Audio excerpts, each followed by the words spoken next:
Hello, you're welcome again. We're looking at demand and supply, and today we'll be looking at extra tips for trade entry. All right, so we know that most of the time when a demand or supply zone fail and the fail zone is taken out with wick, which then form any of the four major candlestick patterns, a new trade can be placed on the new pattern. The simple explanation I'm saying here is this. When we talk about candlestick and the anatomy of the candlestick, we have the body, yes, and this is the wick, up and down. So I will explain what these sentences mean with pictorial evidence. All right.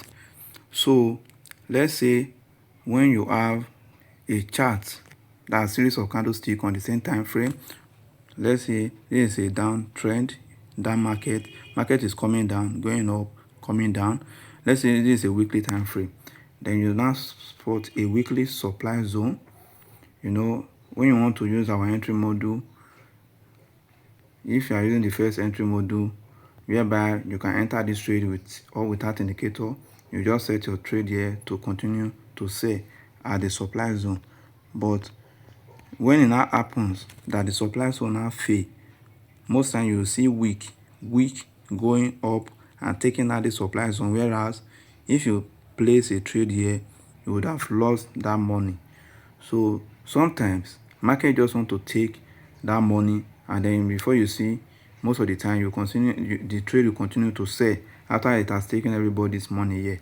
So how can you trade along it if you spot such a situation? Let's look at the right hand side. This is the weekly supply zone. Maybe we want to sell here using our oscillator indicator. If you want to sell at this supply zone, what do? We can place our trade directory. But if you place your trade directory and then the price then fail, when the trade has failed with this type of wick and candlestick, then you now see this type of formation happening. It can be the three candlestick formation happening, or you can see just these two type of candlestick formation. This one that I circled is called what? It's called a bearish engulfing candlestick.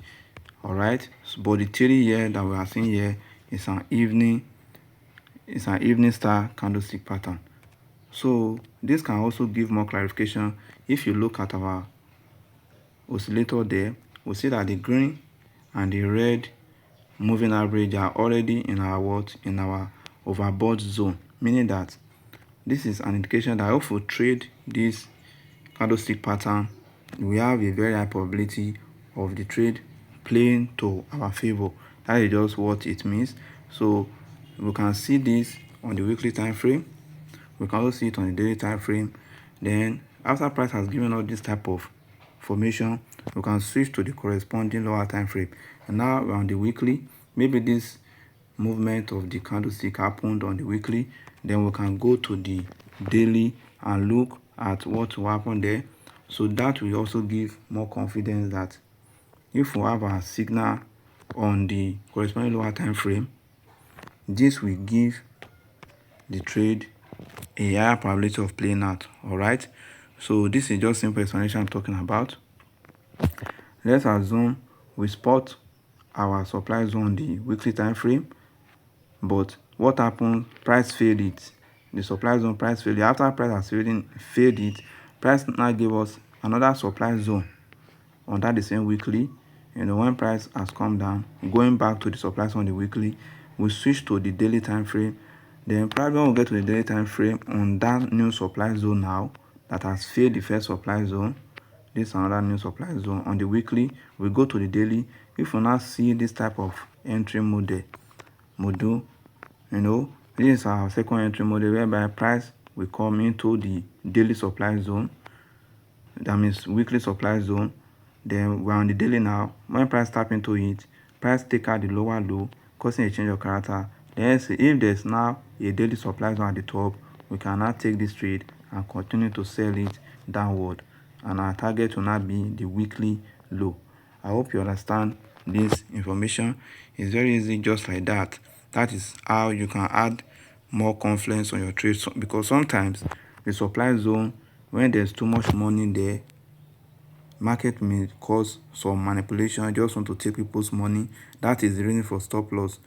Sometimes your stop loss is here, market will take it, but if it is far off, probably after this candlestick has formed and taken everybody's money here, it now continue to sell. So this is just like, how do we tag along after price has already taken everybody's money on the supply zone or demand zone, and as now giving us this type of candlestick formation, we can switch to the corresponding lower time frame to apply any of our entry module. I hope you understand it. All right, thank you.